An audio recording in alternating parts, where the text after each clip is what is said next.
Shalom, salam sejahtera dalam kasih Tuhan kita Yesus Kristus. Puji nama Tuhan, pada hari ini kembali kita untuk bisa sama-sama berjumpa.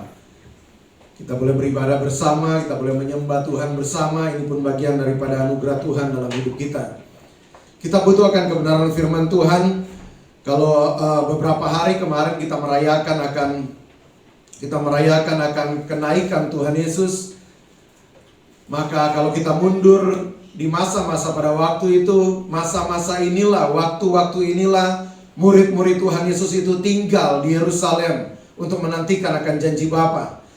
Dan pada hari Minggu kita akan masuk di hari Pentakosta. Jadi 2000 tahun yang lalu murid-murid di hari-hari ini mereka sama-sama berkumpul di Yerusalem untuk menantikan akan janji Bapa, yaitu Roh Kudus. Jadi ada begitu banyak hal yang terjadi ketika Tuhan Yesus naik ke sorga. Ada janji yang Dia berikan kepada setiap milik kepunyaannya, bahwa Dia menjanjikan Dia akan curahkan Roh Kudus kepada setiap milik kepunyaan Tuhan. Juga Dia berjanji Dia pergi ke rumah Bapa menyediakan tempat bagi kita, dan Dia akan datang kembali menjemput kita, dan di mana Dia ada, di sana pun kita akan berada. Tetapi sebelum Tuhan Yesus terangkat ke surga, ada pesan Tuhan kepada murid-muridnya. Dan pada saat ini kita akan membahas akan hal itu di dalam Matius 28 tentang amanat agung. Matius 28 ayat yang ke-16 sampai ayat yang ke-20, supaya kita menjadi pribadi yang bertanggung jawab di dalam Tuhan. Selama ini kita menjadi orang-orang yang hanya tahu tentang amanat agung, tetapi kita tidak pernah bertanggung jawab. Tetapi pada saat ini kita akan belajar tentang amanat agung atau pesan Tuhan sebelum Tuhan Yesus terangkat ke surga. Matius 28 ayat yang ke-16 sampai ayat yang ke-20 dengan perikop perintah untuk memberitakan Injil. Kita akan baca bersama-sama. 1, 2, 3. Dan ke-11 murid itu berangkat ke Galilea, ke bukit yang telah ditunjukkan Yesus kepada mereka. Ketika melihat Dia, mereka menyembahnya, tetapi beberapa orang ragu-ragu. Yesus mendekati mereka dan berkata, Kepadaku telah diberikan segala kuasa di sorga dan di bumi. Karena itu pergilah, jadikanlah semua bangsa muridku, dan baptislah mereka dalam nama Bapa dan Anak dan Roh Kudus, dan ajarlah mereka melakukan segala sesuatu yang telah kuperintahkan kepadamu, dan ketahuilah aku menyertai kamu senantiasa sampai kepada akhir zaman. Jadi di sini kita bisa memperhatikan perikopnya perintah untuk memberitakan Injil. Berarti ketika kita berbicara tentang perintah, berbicara tentang sesuatu yang harus dilakukan. Beda dengan undangan, beda dengan ajakan, beda dengan himbauan. Contohnya kelurahan menghimbau supaya setiap anggota atau setiap masyarakat boleh berkumpul di kantor kelurahan, akan ada rapat bersama. Itu cuma berupa himbauan. Maka tidak ada aturan yang mengikat, atau tidak ada hukum yang berlaku di dalamnya. Contohnya undangan, kita diundang untuk datang di dalam sebuah pesta, sekalipun itu seorang pejabat yang sangat besar, yang sangat dihormati, itu hanya berupa undangan. Tidak ada dampak kalau kita tidak hadir dalam undangan itu. Tetapi ketika kita berbicara tentang amanat agung, kita berbicara tentang perintah daripada Tuhan, perintah daripada seorang raja. Maka ketika raja memerintahkan sesuatu kepada bawahan-bawahannya, kepada masyarakatnya, maka di balik perintah itu pasti ada hukum-hukum yang mengikatnya. Maka demikianlah amanat agung yang Tuhan perintahkan kepada murid-muridnya. Bayangkan betapa pentingnya amanat agung ini. Dan saya mau katakan bahwa misi daripada gereja di dalam dunia ini bukan tentang membangun kerajaan, bukan tentang membangun gedung yang mewah, bukan tentang membangun organisasi, tetapi membangun organisme. Misi daripada gereja adalah pergi, jadikanlah semua bangsa muridku dan baptislah. Itu menjadi misi utama dari golongan, kelompok gereja apapun, aliran apapun, hanya punya satu tujuan, yaitu kita menjadi garam dan menjadi terang di dalam dunia ini. Kita menjadi pribadi yang akan meneruskan tongkat estafet yang Tuhan telah berikan kepada kita sebagai gerejanya. Maka kalau Tuhan ada di dalam kehidupan kita, kita berkata Tuhan ada tinggal berlembaga dalam hidup kita, sudah pasti kita akan mengerjakan apa yang Kristus pernah kerjakan. Jadi kalau orang berkata Tuhan ada dalam kehidupan mereka, tetapi mereka hanya duduk santai dan tidak mengerjakan akan amanat agung pada hari ini, mereka dalam keadaan berdusta. Situasi, kondisi, keadaan apapun yang terjadi dalam hidup kita, amanat agung tetap akan kita kerjakan. Karena ini bagian daripada perintah. Dan kita bisa memperhatikan kalau di ayat yang ke-18, Yesus mendekati mereka dan berkata, "Kepadaku telah diberikan segala kuasa di sorga dan di bumi." Bayangkan yang meminta, yang memerintah kita untuk menjalankan akan amanat agung adalah pribadi yang berkuasa. Bukan hanya berkuasa di dunia ini, bukan hanya berkuasa di dalam satu negara, bukan hanya berkuasa di dalam satu benua, tetapi berkuasa, bahkan berkuasa di sorga.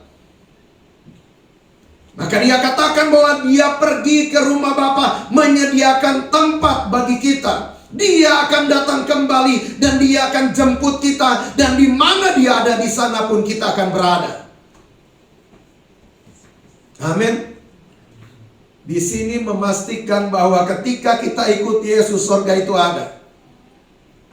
Bukan sorga, bukan hanya sekedar dongeng-dongeng, bukan hanya sekedar ditunjukkan tapi nggak tahu sorga itu ada di mana. Tetapi Tuhan Yesus berkata, dia pergi ke sorga menyediakan tempat bagi kita. Dia akan datang kembali, dan di mana dia ada di sana pun kita akan berada. Sorga ada.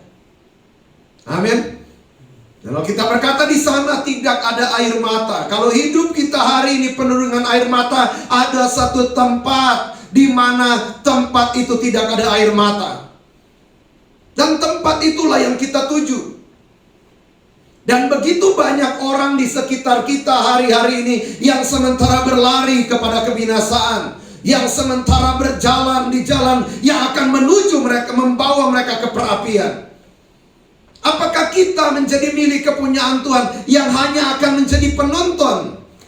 Yesaya 42 ayat yang ke-6, kita diselamatkan untuk penyelamatan. Itu ayat yang sering kali disampaikan oleh Ibu Gembala di tempat ini. Aku ini Tuhan telah memanggil engkau untuk maksud penyelamatan. Telah memegang tanganmu, aku telah membentuk engkau dan memberi engkau menjadi perjanjian bagi umat manusia, menjadi terang untuk bangsa-bangsa. Memang ini menubuatkan tentang Tuhan Yesus.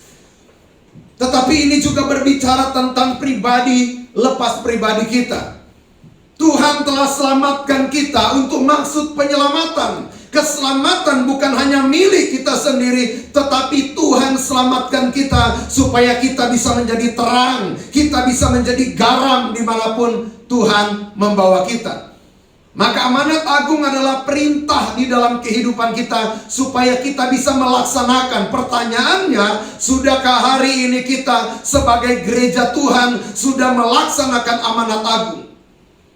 Begitu banyak orang terlalu sibuk dengan yang namanya organisasi sampai lupa tentang organisme.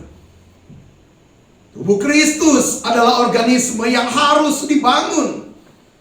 Maka sebelum murid-murid Tuhan Yesus pergi, sebelum mereka diutus untuk pergi, Tuhan bilang tinggal dulu di Yerusalem, tunggu dulu janji Bapa, yaitu Roh Kudus, supaya mereka diperlengkapi dengan kuat kuasa Roh Tuhan. Karena dunia ini sama seperti goa singa, banyak binatang buas di dalamnya, maka kita butuh akan Roh Tuhan menyertai kita. Dan kalau kita berkata, pergilah, karena itu pergilah, jadikanlah semua bangsa muridku, dan baptislah mereka dalam nama Bapa dan Anak dan Roh Kudus. Dimanapun Tuhan membawa kita, supaya kita bisa menceritakan tentang Tuhan Yesus. Kita nggak mungkin ditangkap, masukin penjara kalau kita membicarakan tentang Tuhan Yesus. Yang kita bicarakan adalah Tuhan Yesus.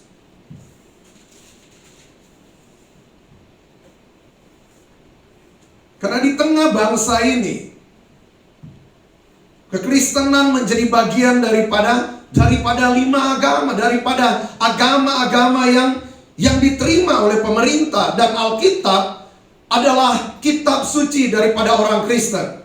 Dan di dalam Alkitab diperintahkan supaya kita pergi, dan Alkitab berkata, jadikanlah semua bangsa muridku. Maka ketika kita menyampaikan tentang Tuhan Yesus, tidak akan ada apa-apa. Negara melindungi akan hak setiap pemeluk agama. Amin. Banyak orang ketakutan, tetapi kita berjalan sesuai dengan perintah daripada firman Tuhan. Kita mau menjadi saksinya Tuhan. Pergi, jadikanlah semua bangsa muridku. Menjadikan semua bangsa murid Tuhan. Bukan murid si A, bukan murid si B, bukan murid si C, bukan murid si D, bukan. Tetapi menjadikan semua bangsa muridku. Dan standar seorang murid kita bisa lihat di dalam Yohanes 8 ayat yang ke-31. Yohanes 8 ayat yang ke-31. Maka katanya kepada orang-orang Yahudi yang percaya kepadanya, jikalau kamu tetap dalam firman-Ku, kamu benar-benar adalah murid-Ku. Jadi murid bukan hanya sekedar punya kalung salib, punya KTP Kristen, terlahir sebagai orang Kristen, tetapi menjadi murid, standar di dalam Alkitab adalah jikalau kamu tetap di dalam firman-Ku. Orang yang tetap tinggal di dalam firman Tuhan pasti akan terpancar keluar bagaimana cara dia hidup, bagaimana cara dia berkata-kata, bagaimana cara dia bertindak. Lebih daripada itu, orang yang tinggal di dalam firman Tuhan pasti dia akan menjadi pribadi yang akan bergerak untuk amanat agung ini. Gak ada orang yang berkata dia ada di dalam firman tetapi tidak berjalan di dalam kebenaran itu. Kita tidak dapat berbuah kalau kita tidak ada di dalam Kristus. Siapa yang ada di dalam Kristus, dia adalah ciptaan yang baru. Yang lama sudah berlalu, yang baru sudah tiba. Kita yang ada di dalam firman, kita adalah ciptaan yang baru. Kalau yang lama kita fokus kepada diri kita sendiri, semua tentang kita, apa-apa tentang kita. Tetapi kita yang baru, semua tentang Tuhan. Apa yang bisa menyenangkan akan hati Tuhan, kehendak apa yang Dia sukai, yang harus kita kerjakan di dalamnya. Sekalipun daging kita harus menderita di dalamnya. Karena daging pasti akan terus menarik kita untuk kita fokus kepada diri kita sendiri. Tetapi keinginan daging akan membawa kita kepada kebinasaan. Tetapi keinginan roh akan membawa kita kepada kehidupan yang kekal.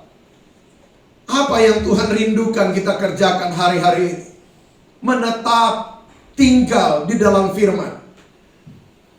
Di luar daripada Tuhan kita tidak dapat berbuat apa-apa. Di luar daripada Tuhan kita nggak dapat menikmati apa-apa.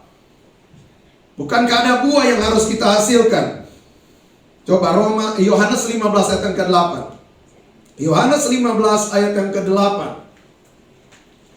Dalam hal inilah Bapakku dipermuliakan, yaitu jika kamu berbuah banyak, dan dengan demikian kamu adalah murid-muridku. Jadi sekali lagi menjadi murid Tuhan bukan hanya sekedar kita rajin bergereja, kita punya KTP Kristen, kalung salib yang besar dan sebagainya, atau kita menjadi orang memakai atribut-atribut Kristen. Tetapi lebih daripada itu, menjadi murid Tuhan, Alkitab berkata, yaitu jika kamu berbuah banyak, dan dengan demikian kamu adalah murid-muridku. Tuhan mau bahwa ketika kita menjadi murid Tuhan, maka kita ukurannya adalah kita berbuah. Coba Yohanes 15 ayat yang ke-16. Yohanes 15 ayat yang ke-16. Bukan kamu yang memilih aku, tetapi akulah yang memilih kamu. Dan aku telah menetapkan kamu supaya kamu pergi dan menghasilkan buah. Dan buahmu itu tetap, supaya apa yang kamu minta kepada Bapa dalam namaku diberikannya kepadamu. Bukan engkau yang memilih aku yang memilih engkau. Orang-orang yang terpilih adalah orang-orang yang merespon akan panggilan Tuhan. Kita adalah pribadi-pribadi yang merespon panggilan Tuhan. Kita pasti punya cerita masing-masing. Mungkin kita sakit, kita bangkrut, kita nggak ada lagi tempat untuk kita bersandar. Sampai Tuhan mampir, Dia pakai hamba-hamba Tuhan, Dia pakai milik kepunyaannya untuk menyampaikan amanat agung kepada kita. Dan kita meresponnya. Dan kita menjadi bagian yang terpilih.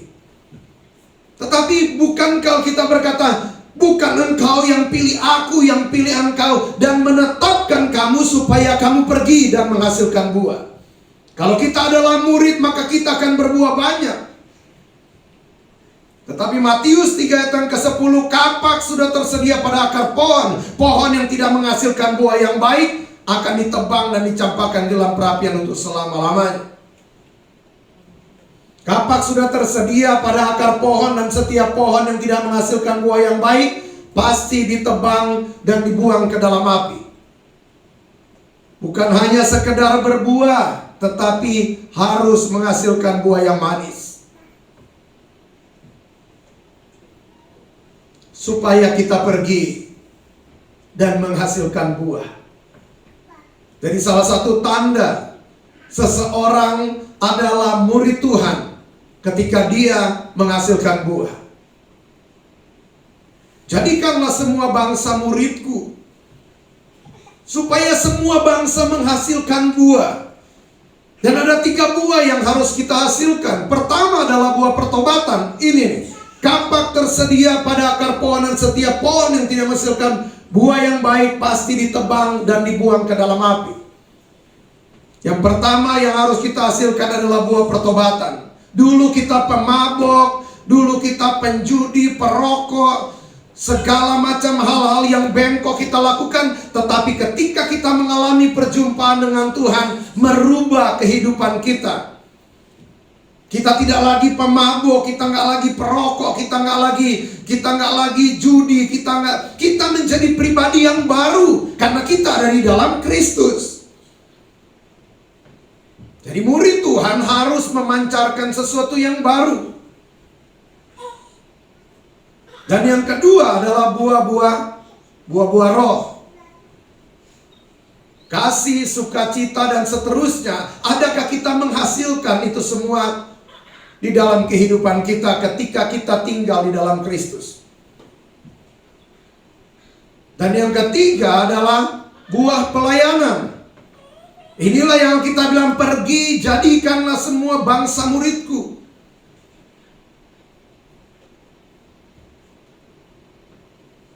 Bukan tentang berapa lama kita melayani, tetapi standarnya adalah adakah kita berbuah di dalam kehidupan kita.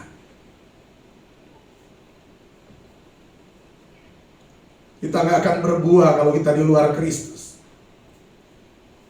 Ranting gak akan berbuah kalau dia gak nempel di pokoknya.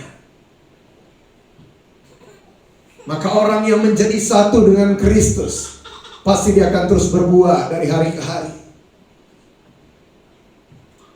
Ranting yang tidak berbuah akan dibersihkannya. Dan mungkin kita tidak berbuah sampai hari ini, maka pembersihan akan terus terjadi. Bahkan yang berbuah akan dibersihkannya, supaya lebih lagi berbuahnya, kita berkata. Apalagi yang tidak berbuah. Kalau yang tidak berbuah tinggal tunggu untuk ditebang dan dicampakkan ke dalam api, kalau tidak bertobat. Tetapi selagi pintu kasih karunia masih terbuka, kita mau berubah. Kita mau mengizinkan Roh Tuhan untuk membaharui kehidupan kita dari hari ke hari. Supaya kita menyadari ada tanggung jawab kita sebagai murid. Ada tanggung jawab kita sebagai murid. Dan ketika kita menjadi murid, kita akan memuridkan juga. Kita butuh Tuhan di dalam kehidupan kita. Jadi standar seorang murid adalah dia harus berbuah.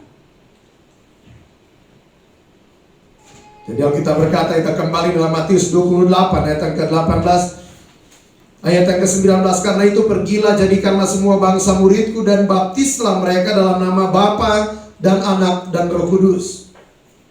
Jadi kalau orang bilang baptisan itu nggak penting, perjalanan Tuhan Yesus dimulai dengan baptisan, baru dia mulai melayani.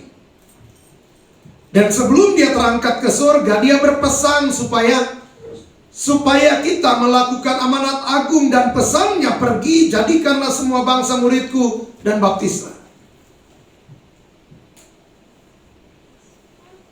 Bahkan kalau kita melihat bagaimana ketika mereka menyampaikan firman Tuhan setelah hari Pentakosta, murid-murid Tuhan Yesus menyampaikan firman Tuhan. Dan ketika orang-orang menjadi percaya kepada Tuhan, di situ mereka berkata, apa yang harus kami lakukan? Dan Petrus berkata, berikanlah dirimu untuk bertobat.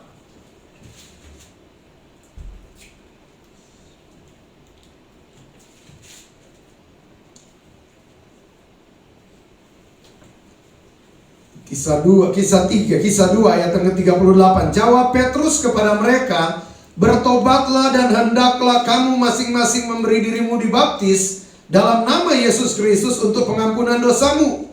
Maka kamu akan menerima karunia Roh Kudus. Sebab bagi kamulah janji itu, dan bagi anak-anakmu dan bagi orang yang masih jauh, yaitu sebanyak yang dipanggil oleh Tuhan Allah kita. Jadi ketika orang menjadi percaya, bertobat, baptis, dan kamu akan menerima karunia Roh Kudus. Baptis dari kata dasar bapto, mencelupkan sesuatu ke dalam cairan. Baptiso diselamkan. Tuhan Yesus datang ke sungai Yordan untuk dibaptis oleh Yohanes. Ketika dia keluar dari air, langit terbuka. Ada suara yang berkata, inilah anakku yang kukasihi, kepadanya lah aku berkenan. Kapan mulai kita berkenan di hadapan Tuhan? Yesaya 59 ayat 1 dan 2. Bukan tangan Tuhan kurang panjang untuk menyelamatkan, bukan telinga Tuhan kurang tajam untuk mendengarkan, tetapi yang menjadi pemisah antara engkau dan aku adalah dosamu. Maka kita tidak akan pernah berkenan dengan segala korban yang kita bawa kepada Tuhan. Kapan mulai kita berkenan di hadapan Tuhan? Ketika kita lahir baru, dosa kita diampuni. Ketika kita keluar dari air, inilah anakku yang kukasihi, kepadanya lah aku berkenan. Kita dan Tuhan itu ada satu jurang yang tidak dapat diseberangi. Maka Tuhan Yesus harus menjadi jembatannya. Dan proses untuk melewati jembatan itu, kita harus lahir baru. Walau dosamu merah seperti kirmisi, akan menjadi putih seperti salju. Walau dosamu merah seperti kain kesumba, akan menjadi putih seperti bulu domba. Kapan hal itu terjadi? Awalnya dimulai ketika kita lahir baru.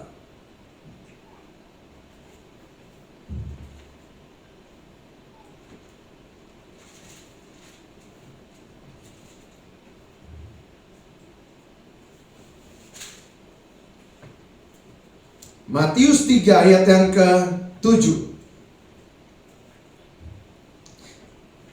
Tetapi waktu ia melihat banyak orang Farisi dan orang Saduki datang untuk dibaptis, berkatalah ia kepada mereka, hai kamu keturunan ular bludak, siapakah yang mengatakan kepada kamu bahwa kamu dapat melarikan diri dari murka yang akan datang?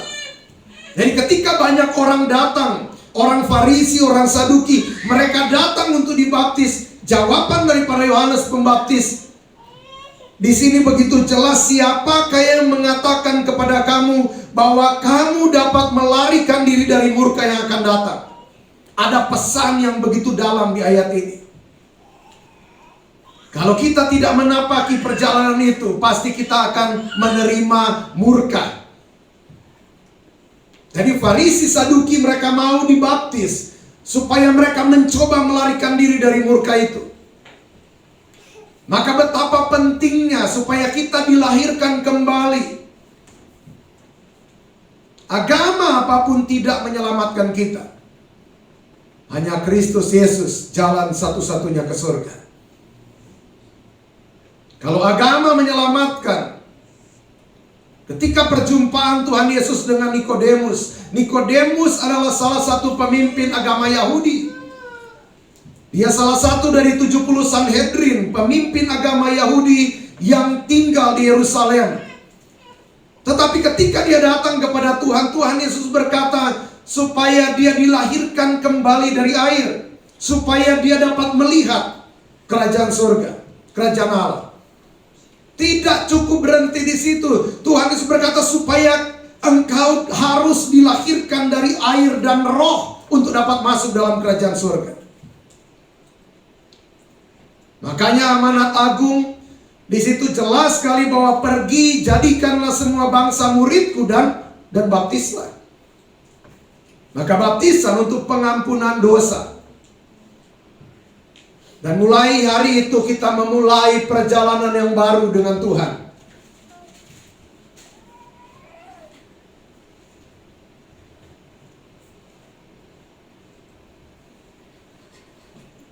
Dan itu bagian daripada tanggung jawab kita, pribadi lepas pribadi. Dan selanjutnya kita berkata, kita kembali Matius 28, jadikanlah semua bangsa muridku dan baptislah mereka dalam nama Bapa dan Anak dan Roh Kudus. Ayat 20, dan ajarlah mereka melakukan segala sesuatu yang telah kuperintahkan kepadamu, dan ketahuilah aku menyertai kamu senantiasa sampai kepada akhir zaman. Dan ajarlah mereka, Alkitab berkata, melakukan segala sesuatu yang kuperintahkan kepadamu. Banyak orang merasa, bagaimana saya mengajar? Saya bukan orang yang sekolah tinggi, tidak begitu pintar dan sebagainya.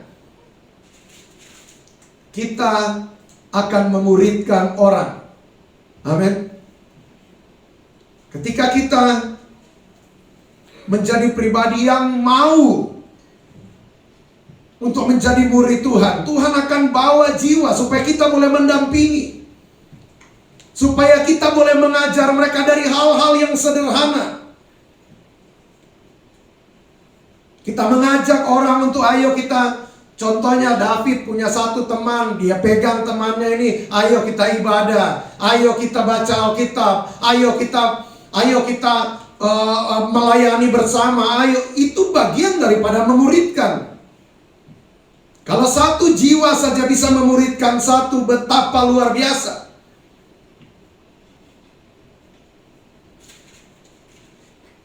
Dan itu semua Tuhan perhitungkan. Orang yang membawa kabar baik adalah tentara yang besar. Maka kita berkata Tuhan menyertai kita untuk selama-lamanya. Rindu untuk disertai Tuhan. Jalankan amanat agung itu. Ajar, Alkitab berkata, ajarlah mereka melakukan segala sesuatu yang kuperintahkan kepadamu. Jadi apa yang kita ketahui, apa yang sudah kita terima, firman Allah yang sudah kita pahami, yaitu yang kita ajarkan kepada teman-teman kita, kepada orang sekitar kita. Jadi kita menjadi bagian di dalam hal memuridkan.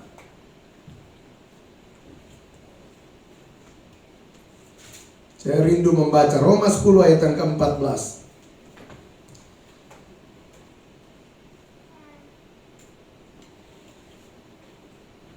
Ayat 13. Perhatikan ayat 13, 14, dan 15. Sebab barang siapa yang berseru kepada nama Tuhan akan diselamatkan. Ayat 14. Tetapi bagaimana mereka dapat berseru kepadanya jika mereka tidak percaya kepada Dia? Bagaimana mereka dapat percaya kepada Dia jika mereka tidak mendengar tentang Dia? Bagaimana mereka mendengar tentang Dia jika tidak ada yang memberitakannya? Ayat 15. Dan bagaimana mereka dapat memberitakannya jika mereka tidak diutus? Seperti ada tertulis, betapa indahnya kedatangan mereka yang membawa kabar baik. Betapa indah kedatangan mereka yang membawa kabar baik. Indah di mata Tuhan bukan ketika kita menjadi pejabat tinggi, menjadi orang yang hebat, menjadi presiden dan sebagainya. Tetapi indah di mata Tuhan ketika kita menjadi pembawa kabar baik. Kita rindu untuk indah di mata Tuhan, jadilah pembawa kabar baik. Dan ayat yang ke-14, coba tadi ayat yang ke-14. Tetapi bagaimana mereka dapat berseru kepadanya jika mereka tidak percaya kepada Dia? Bagaimana mereka dapat percaya kepada Dia jika mereka tidak mendengar tentang Dia? Bagaimana mereka mendengar tentang Dia jika tidak ada yang memberitakannya? Jadi bagaimana orang percaya kalau nggak ada orang yang cerita? Bagaimana mereka bisa beriman kepada Kristus kalau mereka tidak pernah mendengar cerita tentang Kristus? Makanya Tuhan bilang, pergi, jadikanlah semua bangsa muridku. Tetapi seringkali kita suruh Tuhan yang pergi. Tuhan kita suruh supaya pergi melawat akan keluarga-keluarga kita. Tuhan mau kita yang pergi untuk menceritakan tentang Tuhan, menjadi berkat, menjadi garam, menjadi terang di tengah keluarga-keluarga kita. Lewat kehidupan kita ini yang sudah dirubah, yang sudah dibaharui oleh Tuhan, kita akan menjadi suratan yang terbuka. Kalau hari ini kita pengikut Kristus cuman sibuk mengeluh dan mengeluh saja, bagaimana kita bisa jadi berkat buat orang sekitar kita? Bagaimana kita bisa jadi berkat kalau kita cuman fokus kepada diri kita sendiri? Nggak ada ucapan syukur yang keluar dari mulut kita. Kalau berdoa saja cukup untuk menangkan kota Jakarta sudah lama dimenangkan untuk Tuhan. Kalau berdoa saja cukup untuk bisa menangkan bangsa-bangsa ini sudah lama dimenangkan. Tapi Tuhan mau kita pergi. Di satu sisi kita berdoa, tetapi di sisi lain supaya kita pun bekerja.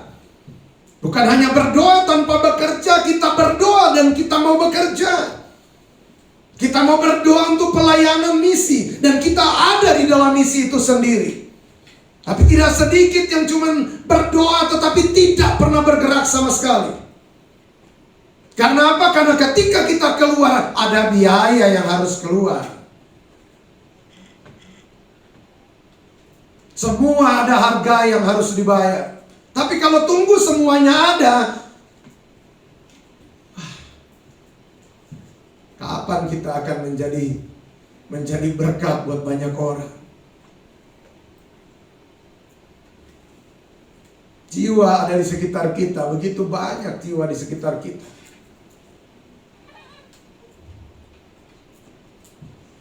Jadi sekali lagi saya katakan bahwa bagaimana mereka percaya kalau nggak pernah dengar? Bagaimana mereka mau dengar kalau nggak ada orang yang pernah cerita? Tetapi nggak sedikit orang yang ketakutan untuk menceritakan tentang Tuhan Yesus. Bahkan nggak sedikit yang bilang nggak usah cerita tentang Tuhan Yesus. Nah, bagaimana mereka mau percaya kalau nggak tahu ceritanya? Waktunya kita untuk kembali ke hal yang Tuhan perintahkan kepada kita. Waktunya kita gereja Tuhan untuk punya satu misi, yaitu pergilah, jadikanlah semua bangsa muridku dan baptislah. Dan ajarlah mereka melakukan segala sesuatu yang aku perintahkan. Tapi bukankah begitu banyak misi? Wah, tentang inilah, melebar ke kiri, ke kanan, dan sebagainya. Visi kita adalah menjadi serupa segambar dengan Kristus, bukan menjadi serupa segambar dengan dunia. Dan misi kita adalah menjadi terang dan garam dengan melakukan amanat agung itu. Maka kita gereja Tuhan akan menjadi berkat buat banyak orang. Kalau saja satu jiwa bisa menangkan satu jiwa, wah, luar biasa. Kalau kita umat Tuhan punya beban, satu orang menangkan satu jiwa, luar biasa. Kegerakan akan begitu luar biasa. Tapi memang butuh pengorbanan. Butuh hati yang benar-benar rindu untuk menangkan jiwa. Maka hati itu akan kita dapati ketika kita punya roh Tuhan dalam hidup kita. Jadi mungkin itu saja, bahwa amanat agung sekali lagi bukan hanya sekedar undangan atau himbauan, tapi amanat agung adalah perintah. Dan kalau perintah harus kita lakukan. Tuhan Yesus memberkati kita semua.